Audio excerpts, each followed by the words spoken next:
know nothing with any certainty of the acts of our executive at Washington, who are to go out and who to come in. We Federalists are much in the situation of the party of Bolingbroke and Harley after the Treaty of Utrecht, completely and totally routed and defeated. We are not yet attained by act of Congress, and I hope shall not fly out into rebellion. No party that ever existed knew itself so little or so vainly overrated its own influence and popularity as ours.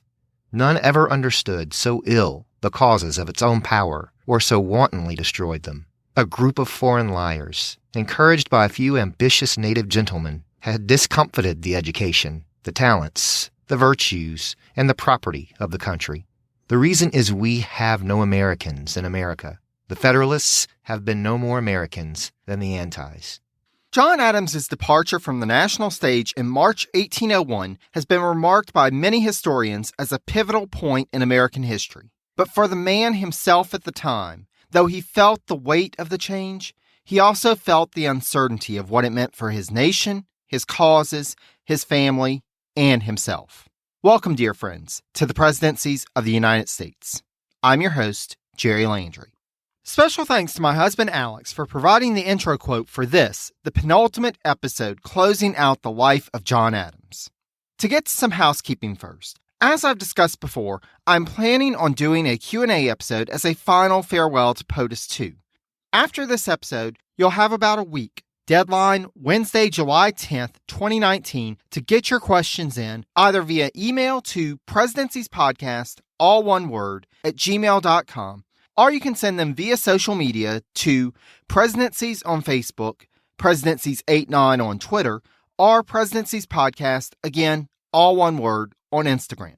As I've been in the midst of wrapping up Adams and getting Jefferson going, I haven't had a chance to do a new special video episode yet, but I'm planning to get back to that sooner rather than later. Until then, you can find all the episodes on Vimeo at vimeo.com/presidencies.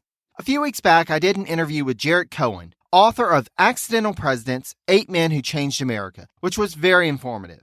That video is up on the Vimeo channel if you haven't seen it yet.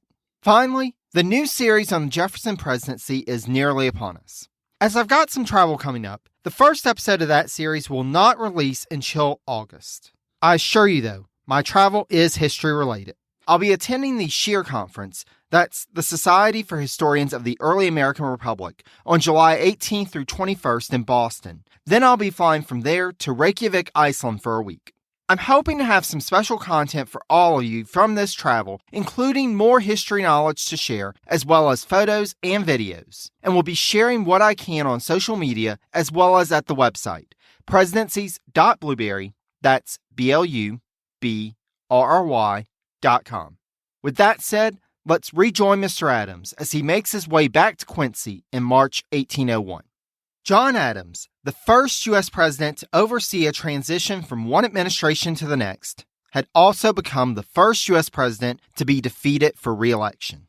With this earlier-than-planned retirement from public life, the question for Mr. Adams, as he put to Cotton Tufts after he learned that he was defeated, was, quote, "What shall I do with myself? Something I must do, or ennui will rain upon me in buckets." Unlike his predecessor Washington, who had huge estates to manage, the Adams farming operation was not nearly as complex, and John had to wonder, quote, "Will books and farms answer the end? I must go out on a morning and evening and fodder my cattle, I believe, and take a walk every noon to Penn's Hill, potter in my garden among the fruit trees and cucumbers, and plant a potato yard with my own hand. If I had money enough to spend upon my farms, I might find employment enough. But what shall I do for that? Shall I go to the bar again? I have forgotten all my law and lost my organs of speech, and besides that have given my books away. If I had them, I might possibly educate a young gentleman or two for the profession." John, in his pursuit of public life for so many years, was not as closely connected to his household as Washington had been.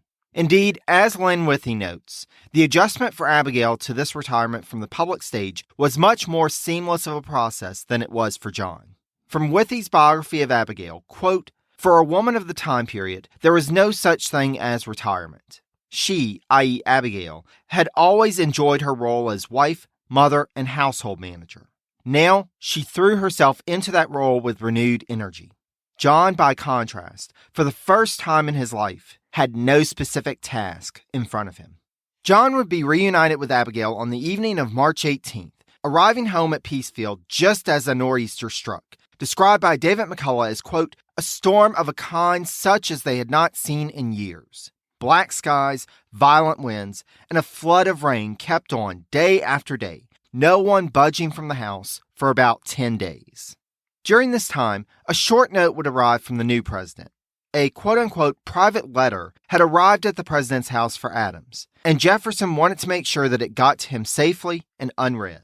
As would prove to be the case in other of his post-presidency correspondence, Adams wore his heart on his sleeve in his reply to the president and gave, from what I've seen in his correspondence, to be one of the most extensive expressions of his grief over the still recent loss of his son Charles, which went as follows, quote, had you read the papers enclosed, they might have given you a moment of melancholy, or at least of sympathy with a mourning father.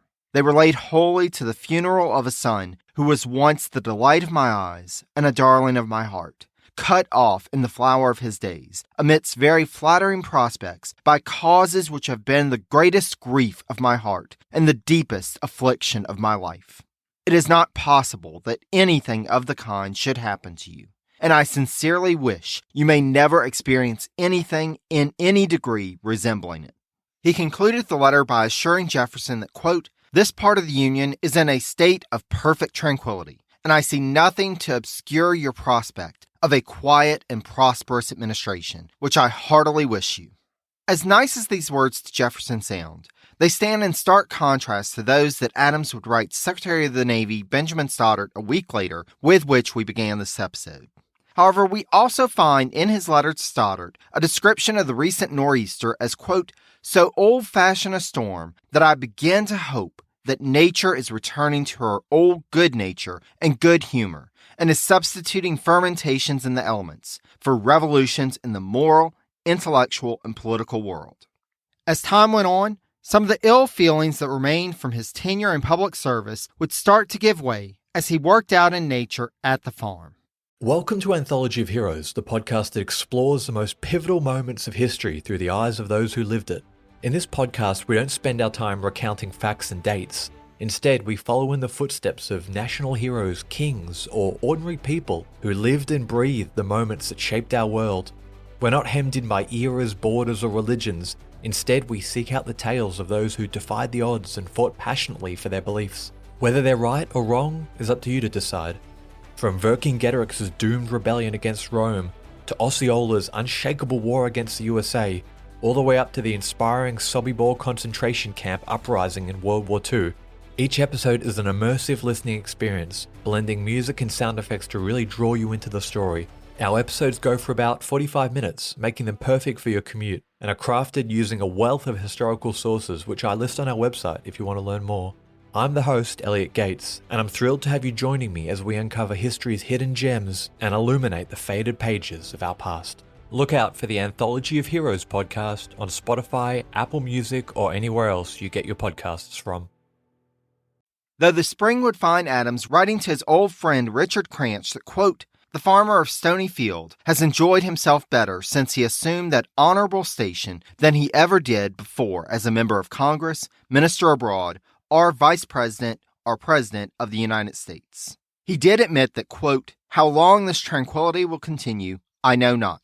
Men are weak.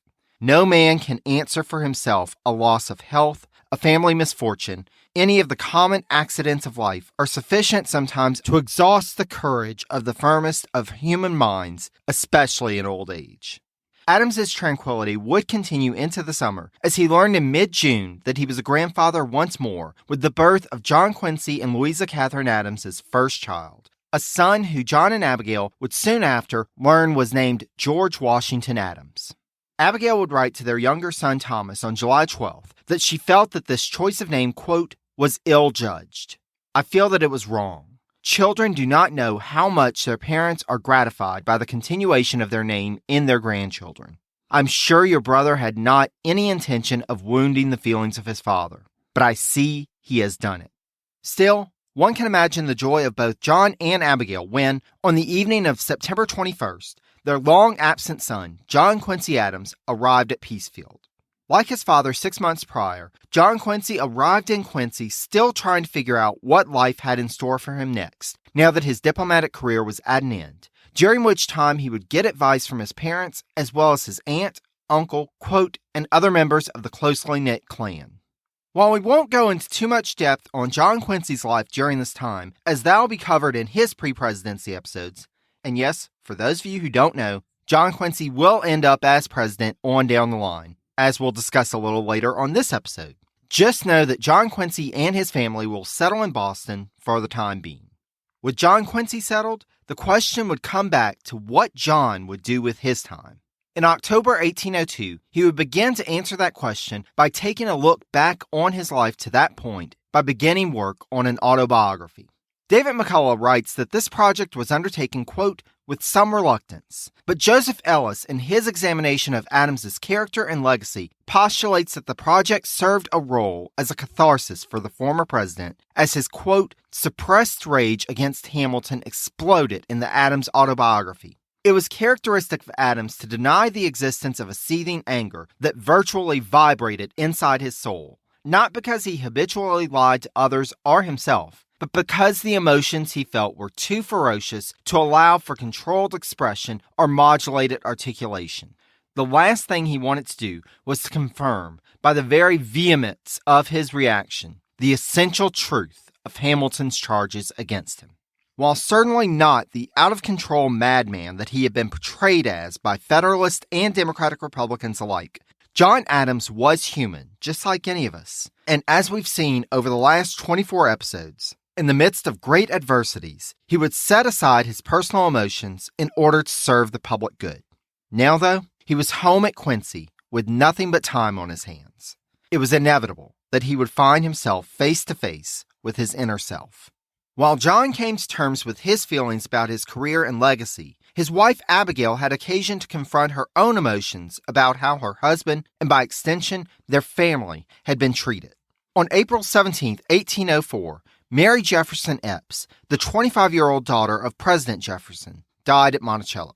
We'll get into more of the details of her death in the Jefferson series, but as you may remember from way back in episode 2.02, the Adamses were close with Jefferson back during their time in Europe in the 1780s. So much so that the Adamses, while in London, had taken in Mary, known then as Polly, when she was 8 years old, and had made the journey across the Atlantic to join her father in Paris. During Polly's stay in London, as noted by Abigail's biographer Woody Holton, quote, the two had forged a bond more powerful than politics. Abigail in May 1804 overcame, quote, the wall that had arisen between the Adamses and Jefferson, and picked up her pen to write to the grieving president. As she revealed to Jefferson, quote, reasons of various kinds withheld my pen until the powerful feelings of my heart have burst through the restraint and called upon me to shed the tear of sorrow over the departed remains of your beloved and deserving daughter, an event which I most sincerely mourn. As someone who had known the loss of an adult child only a few years prior, she could relate and wish to ensure him that he had the sympathy, quote, of her who once took pleasure in subscribing herself your friend. Jefferson replied a few weeks later that his daughter, quote, to the last, on our meetings after long separations, whether I had heard lately of you, and how you did, were amongst the earliest of her inquiries, and that, quote, the friendship with which you honored me has ever been valued and fully reciprocated. And although events have been passing, which might be trying to some minds, I never believed yours to be of that kind, nor felt that my own was. Now, if he had wrapped up his letter there, all might have gone well, and perhaps this would have been an end to the rift between the residents of Peacefield and the third president. However, Jefferson went on to say, quote, that one act of Mr. Adams's life, and one only, ever gave me a moment's personal displeasure. I did consider his last appointments to office as personally unkind. So you remember last episode how I mentioned the myth that Adams was sitting around on his last day in office, furiously trying to fill every position that he could with Federalists? Well, That myth came from Democratic Republicans. And as we'll see in the episodes on Jefferson's presidency, Jefferson had bought into this, and still a few years later felt that it was a personal affront that Adams had filled government posts with, quote, my most ardent political enemies, from whom no faithful cooperation could ever be expected, and laid me under the embarrassment of acting through men whose views were to defeat mine. Mr. Jefferson, aren't you forgetting that you were the one who put Philip Freneau on the payroll of the State Department to open up an opposition paper attacking Washington while you were his Secretary of State? But I digress. Holton generously offers that, quote, perhaps Jefferson's ongoing shock at the loss of his daughter clouded his memory of his correspondent, for he should have known that Abigail would be unable to leave such serious charges against her husband unanswered. With this would begin a back and forth between the former First Lady and the current president over the next 5 months. And as pointed out by Holton, of the letters in this correspondence, quote, none after the first 2 even mention the young woman whose death had provoked their resumption of correspondence. Finally, on October 25th, Abigail had had enough. She started her letter by explaining that, quote, when I first addressed you, I little thought of entering into a correspondence with you upon political topics. I will not, however, regret it, since it has led to some elucidations and brought on some explanations which place in a more favorable light occurrences which had wounded me. Having once entertained for you a respect and esteem, founded upon the character of an affectionate parent, a kind master, a candid and benevolent friend, I could not suffer different political opinions to obliterate them from my mind, and I felt the truth of the observation that the heart is long, very long, in receiving the conviction that is forced upon it by reason.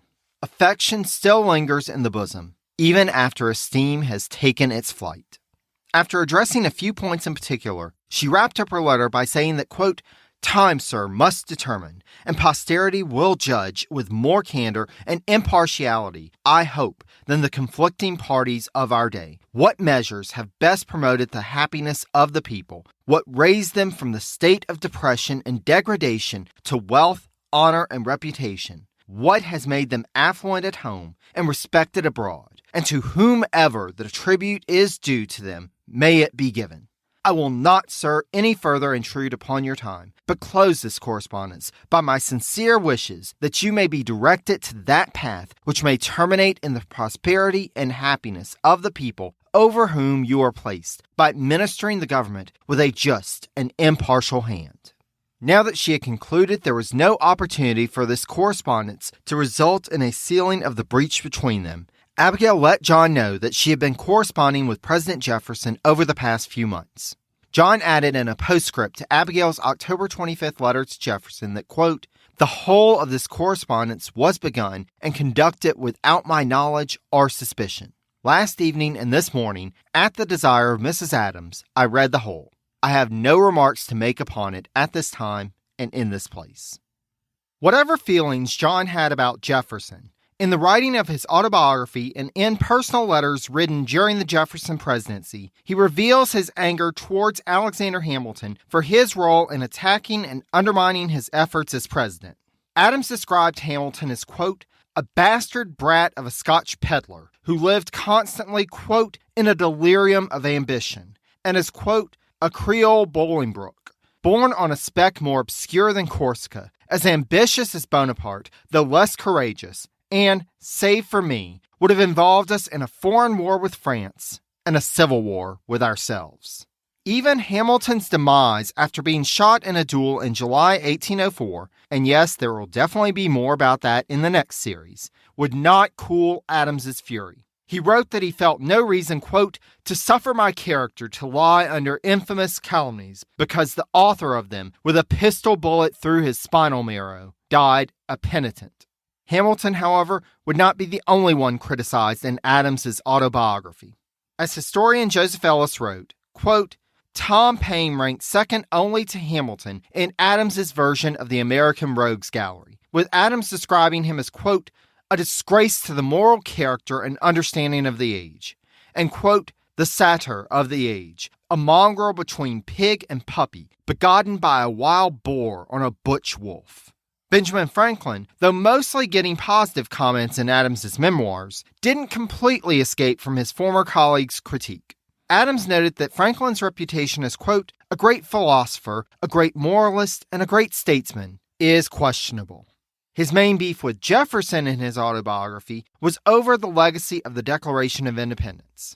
Adams scoffed at it as, quote, a coup de théâtre, and asserted that the real work of independence was done behind the closed doors of the Second Continental Congress. In that body, Adams noted that, quote, during the whole time I sat with him, i.e. Jefferson, in Congress, I never heard him utter 3 sentences together.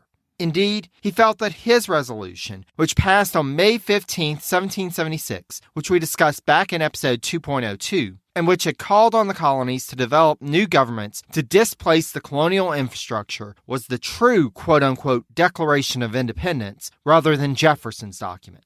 Now that Adams had some time to settle into his retirement, his mind was increasingly turning towards defending his legacy, and he would, in 1805, find it being attacked from an unexpected quarter. Mercy Otis Warren had been a friend of the Adamses for nearly half a century when her History of the American Revolution was published. Though they had been aware since their arrival back in Europe and John's tenure as vice president that their political views had been drifting further apart, it still came as a disappointing shock to the Adamses when they read their friend's work and found that she had wrote of John that he had been, quote, beclouded by a partiality for monarchy, by living long near the splendor of courts and courtiers, and asserted that, quote, Mr. Adams's passions and prejudices were sometimes too strong for his sagacity and judgment. As noted by McCullough, Warren, quote, singled out Adams as one of those who had betrayed the revolution. Either Adams did not read it immediately, or he took some time to digest it, as it wouldn't be until July 1807 that he would actually write to Warren to make his defense. This would prove to be not just a cursory or general defense. Rather, Adams would cite her work with references to page numbers and answer one specific charge or attack after another in a series of 16 letters total between the two of them from July 11th through August 27th.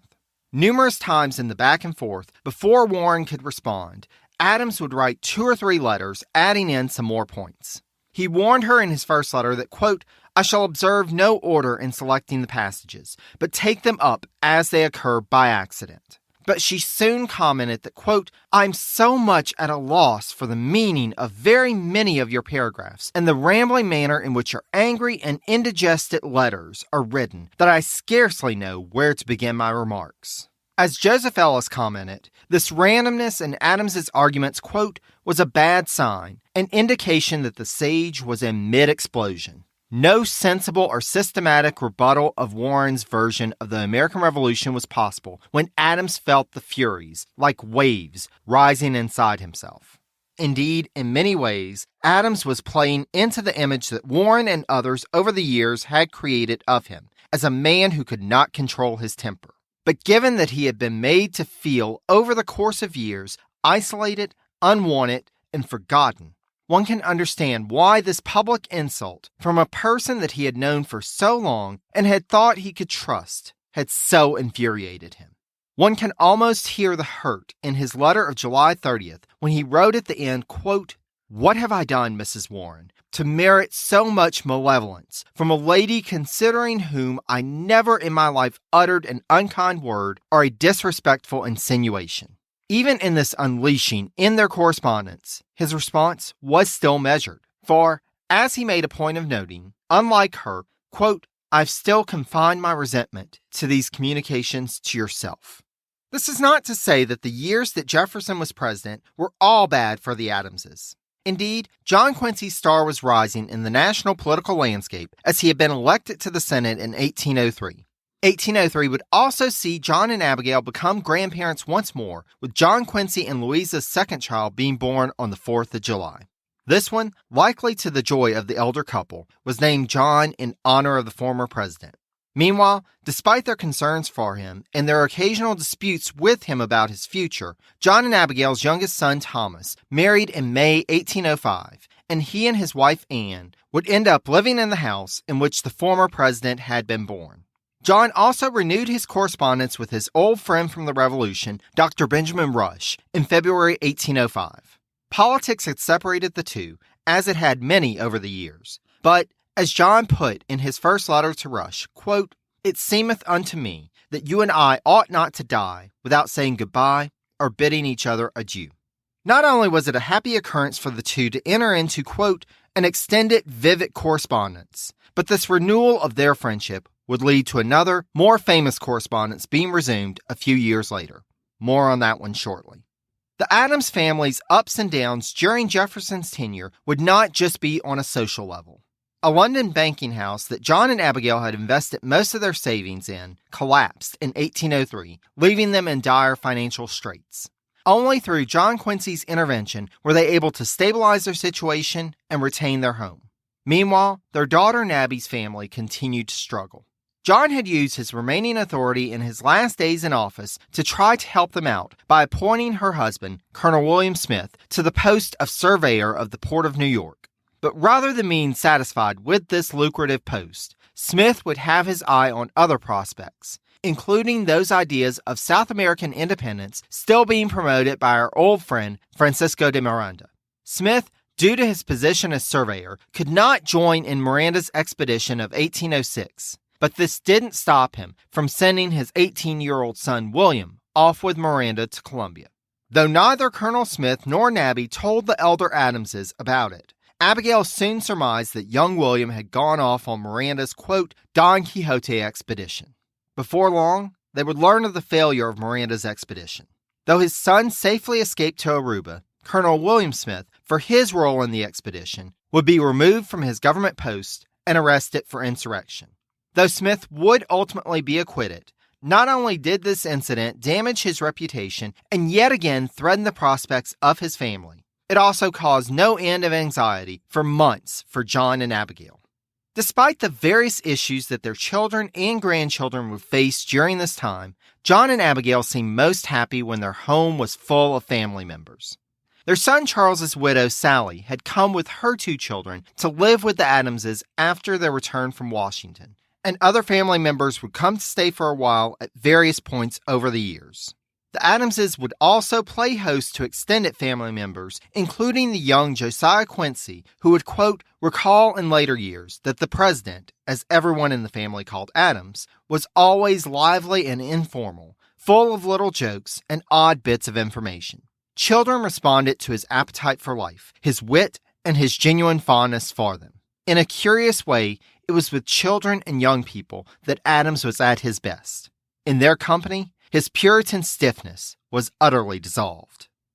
As his successor Jefferson transitioned out of office in 1809, John Adams began what was described by Joseph Ellis as, quote, the final installment in Adams's long effort to exercise his personal demons, all undertaken in the guise of setting the record straight. Beginning in April 1809, Adams for 3 years almost weekly wrote essays to be published in the Boston Patriot newspaper. John Ferling describes this essay series, which he notes began as a defense of his tenure as president, as ultimately developing into, quote, a general sweeping account of his diplomatic activities in Paris and the Netherlands. Unlike his unfinished autobiography and his letters to Mercy Otis Warren, however, this effort would make its way into the public, though Adams himself noted, quote, that a most profound silence is observed relative to my scribbles. Despite his considerable efforts to defend his record, it seems that the world had moved on from the presidency of John Adams. John Quincy would find favor in the administration of Jefferson's successor, James Madison, as he was appointed as U.S. Minister to Russia in June 1809. Despite John and Abigail's urging him against it, John Quincy accepted the post, and he, Louisa, and their 2-year-old son, Charles Francis, would soon depart for St. Petersburg. John Quincy had been striking his own course independent of his parents for some time now, having officially joined the Democratic-Republican Party the year prior, and his tenure in Russia would allow him to be on hand when it came time to join the peace negotiations in Ghent a few years later. But that, of course, is something else to be discussed in detail another time. With this appointment and his departure, John and Abigail worried that they might not see their eldest son again, with Abigail commenting that, quote, it was like taking our last leave. As noted by Abigail's biographer, Lynn Withey, quote, they, i.e. Abigail and John, had come to depend on his, i.e. John Quincy's, weekend visits and had counted on having his companionship for the rest of their days. Abigail would go so far as to reach out to President Madison without John's knowledge to ask him to recall John Quincy, asserting that, quote, the outfit and salary allowed by Congress for a public minister is altogether so inadequate to the style and manner of living required as indispensable at the court of St. Petersburg that inevitable ruin must be the consequence to himself and family. Madison would in turn inform John Quincy of the letter from his mother, and though offering the minister the opportunity to return home, asserted that he felt, quote, the peculiar urgency manifested in the letter of Mrs. Adams was rather hers than yours, and that, quote, I do not disguise my wish that the continuance of your valuable services may be found not inconsistent with your other and undeniable duties. Even when Madison nominated John Quincy to the Supreme Court, he decided to remain in St. Petersburg. Despite John Quincy's absence, John and Abigail would have enough to concern themselves with in 1811 as their daughter Nabby began exhibiting symptoms which would ultimately be diagnosed as breast cancer. At her mother's urging, Nabby would come to Peacefield and, after consulting with doctors and her condition worsened, she would agree to the reluctant recommendation of the doctors to undergo a mastectomy. As noted by Lynn Withy, quote, without anesthetic and without any general understanding of antiseptic methods, surgery was a dreaded last resort in the early 19th century. John wrote to Benjamin Rush about the surgery, telling him that, quote, the operation was 25 minutes in performing and the dressing an hour longer. The surgeons all agree that in no instance did they ever witness a patient of more intrepidity than she exhibited through the whole transaction. Though Nabby would recover 2 days after her surgery, the Adamses' longtime friend and Abigail's brother-in-law, Richard Cranch, died. The day after, his wife, Abigail's sister Mary Cranch, passed away as well. As noted by David McCullough, October 1811 had a profound impact on both John and Abigail. Quote, for Abigail, it, i.e. the loss of her sister Mary, was the greatest loss since the death of Charles. Meanwhile, the horror of Nabby's ordeal brought a marked change in Adams. The old shows of temper were not to be seen again. He became more mellow, more accepting of life, and forgiving. He had felt during Nabby's agony, he said, as if he were living in the book of Job. Forgiveness was in Benjamin Rush's mind when he started in October 1809 trying to encourage Adams to open up a dialogue with his old friend Jefferson. It would take over 2 years, but finally, on January 1st, 1812, Adams would put pen to paper and write his first letter to Thomas Jefferson in over a decade. Not surprisingly, as it's not a huge leap to assume that Nabby's ordeal had impacted his decision to take Rush's advice, Adams in his short note prominently mentioned Nabby's, quote, perilous and painful operation, along with a gift of, quote, 2 pieces of homespun lately produced in this quarter by one who was honored in his youth with some of your attention and much of your kindness. A witty description of the printed 2-volume copy of John Quincy Adams's Lectures on Rhetoric and Oratory that he sent with the note. John also included in his note his wish for Jefferson for, quote, many happy New Years, and that you may enter the next and many succeeding years with as animating prospects for the public as those as present before us. Though the time between letters was sometimes measured in months, never again until the end of their lives would the letters stop flowing between Monticello and Peacefield. Honestly, I could spend an entire episode just talking about the correspondence between Adams and Jefferson in their retirement, and may do just that at some point. But I'll let Joseph Ellis's words on it tell the tale. Quote, once begun, the correspondence between the 2 patriarchs proceeded on an affectionate note. And once completed, it quickly became a landmark in American letters and eventually a classic. Some would say the classic statement of the founding generation. Adams would, of course, outpace Jefferson in writing, with 109 of the letters in the grand total of 158 flowing from his pen. It would allow him to move forward in a way that none of his other efforts had, and, as noted by Ellis, quote, draw out of him fresh expressions of his reason for mistrusting the liberal faith as Jefferson embodied it. Increasingly as time went on, Adams's intellectual life would become his driving force. especially as his family suffered numerous losses. Nabby remained convalescing at Peacefield until the summer of 1812, then returned home to New York. For a while, it seemed that Nabby's family may finally have turned a corner. Her husband, William Smith, had been elected to the U.S. House of Representatives and went down to Washington, D.C. in 1813. However, Nabby began to suffer from ill health again. Her doctor initially diagnosed it as rheumatism, but soon after changed his diagnosis. The cancer had returned, and this time it was spreading through her body. She didn't have long to live. Thus, she returned to Peacefield on July 26th and lived only 2 weeks more. John was working on a letter to Jefferson around the time of Nabby's death, and the day after her passing at dawn on August 15th, concluded the letter abruptly, telling his friend that, quote, "I can proceed no farther with this letter as I intended.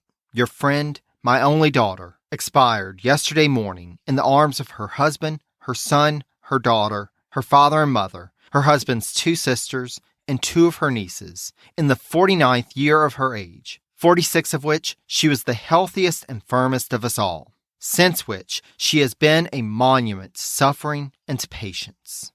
The loss of Nabby would hit both John and Abigail hard, but despite the many losses and disappointments they had faced, John would write to John Quincy in March 1815 that, quote, "The last 14 years have been the happiest of my life."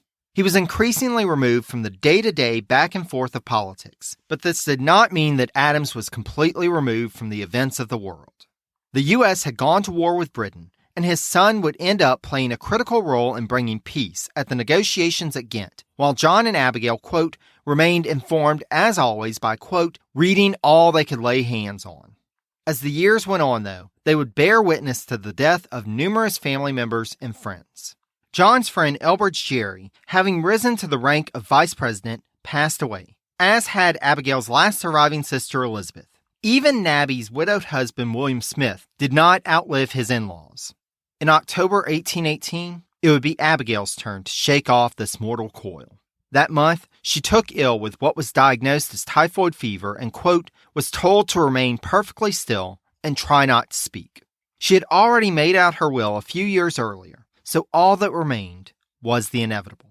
John wrote to their friend Jefferson on October 20th that, quote, "The dear partner of my life for 54 years as a wife and for many years more as a lover now lies in extremis, forbidden to speak or be spoken to. If human life is a bubble, no matter how soon it breaks. If it is, as I firmly believe, an immortal existence, we ought patiently to wait the instructions of the great teacher." On October 28th, at 1 that afternoon, Abigail Adams passed away. The concerns of the family after her passing immediately turned to John. As John Quincy wrote in his diary after the news reached him in Washington, D.C., quote, "Gracious God, support my father in this deep and irreparable affliction." Despite the tremendous loss, John would survive, but he would for the rest of his life tout Abigail's contributions to their family and to the world. As noted by David McCullough, quote, "For years afterward, whenever complimented about John Quincy and his role in national life and the part he had played as father, Adams would say with emphasis, 'My son had a mother.'" John would remain active for the next few years. Again from McCullough, quote, "He loved company, the house full. He was rarely without aches and pains and suffered spells of poor health.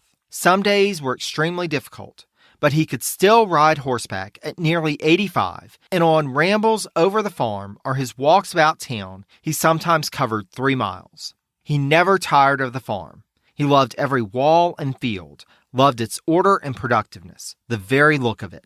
He would maintain a correspondence both with Jefferson and with his daughter-in-law, Louisa Catherine. To the latter, he would advise her on how to deal with, quote, the trials she would face as the wife of so prominent a public man as John Quincy. In 1825, news would arrive that his son had been chosen to ascend to the post that he had held a quarter of a century prior. As noted by cousin Josiah Quincy, John, quote, was considerably affected by the fulfillment of his highest wishes. John Quincy Adams would be the 6th president of the United States. The former president would not survive his son's term, however. The 50th anniversary of the Declaration of Independence was soon approaching, and the two men still living who had been witness to it, Adams and Jefferson, received invitations from all over the nation to participate in 4th of July celebrations. Both men, however, were at a point in life where they could not travel. They had written their last letters to one another in the spring, and as the 4th approached, the health of both deteriorated. On June 30th, a delegation of Quincy town leaders called on Adams and asked him for a toast that they could read at the celebrations on the 4th. Adams replied, quote, "I will give you independence forever." When they asked if he would like to add to those words, he quipped, "Not a word." By the next day, Adams could hardly speak from being so weak, and as the first cannons marking the holiday fired on the morning of July 4th, it was clear that Adams was on his deathbed. When he was told that it was the 4th, he replied that, quote, "It is a great day. It is a good day."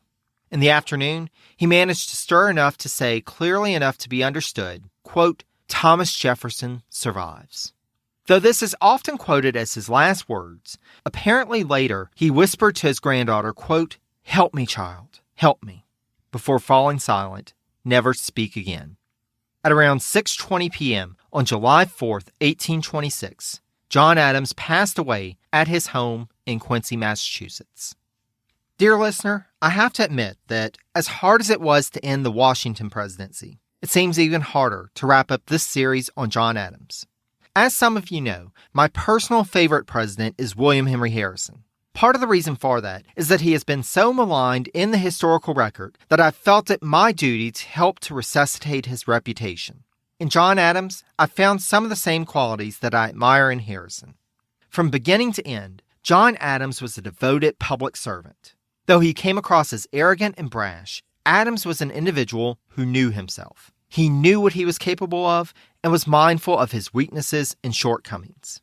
Unfortunately for his legacy, he ascended to the presidency without a precedent of what that meant. As such, he spent a great deal of his presidency trying to break free of the shadow of his predecessor in order to chart his own course. To some extent, he was never able to achieve that. However, his achievements in office were nothing to be scoffed at, though they have been overlooked by the annals of history for far too many moons. It is thanks to John Adams that the United States was able to avoid a potentially ruinous war with France. Adams also gave his nation one of the most dynamic and influential chief justices that we've seen to date. Moreover, Adams established the precedent of how to transition from one president to another that he himself had lacked upon his taking the oath of office. Rather than just having to accept the officers who were already in place under the previous administration, Adams provided his successors with a precedent of firing administration officials who were not serving the agenda of the chief executive. Though this would remain contentious in future generations, Adams firing Pickering would give his successors a historical example to which to point. Adams's legacy, however, would be forever marred by his approbation of the Alien and Sedition Acts. Though he would blame Hamilton for this in his retirement, it was ultimately Adams's signature affixed to these heinous violations of the very freedoms that he himself had fought for his entire life. To his credit, it should be noted that, despite the urging of others to be more liberal in their use, Adams used the powers granted under the Alien and Sedition Acts sparingly. That being said, it still cannot excuse the potential abuse that could have occurred had the Alien and Sedition Acts remained in force, and it was Adams's rival Jefferson who ensured that they were done away with. Adams's legacy was for a great period of time ridden by people who despised him. It's only in more recent times, in particular with David McCullough's widely read biography of Adams published in 2001, that the story has started to turn for Mr. Adams, and he is finally being given credit for what he was able to achieve. I hope that in the course of this series, you've come to appreciate the second president as much as I have. Though I'm sad to be leaving him, I do have to admit that I'm already throwing myself into work on the next series on his successor, Thomas Jefferson. For those listening upon this episode's release, check back here in August 2019 for the first episode on the pre-presidency of Jefferson. I conclude this episode by thanking all of you so much for listening and for all the support that you've shown thus far in this journey. I could not do this without the support you provide through listening, writing reviews, and sharing information about the podcast with others. As I've hopefully shown the presidency to be, this podcast is more than just the work of one person. It takes a team to make it a success, and I can't think of a better team with which to work on this project. Thanks again, and take care, dear friends. Until next time.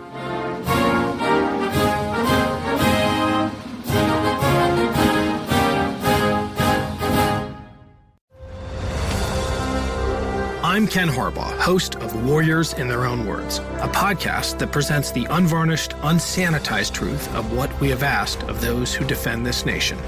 As a country, we need these stories more than ever. Stories from Americans who have borne the battle, including 30-year-old remastered interviews with veterans from World War I recounting their time in the trenches of Europe, and with veterans from World War II, Korea, Vietnam, and from our most recent conflicts in Iraq, Afghanistan, and other battlefields Americans may never have heard of. Hear their stories by listening to Warriors in Their Own Words wherever you find podcasts.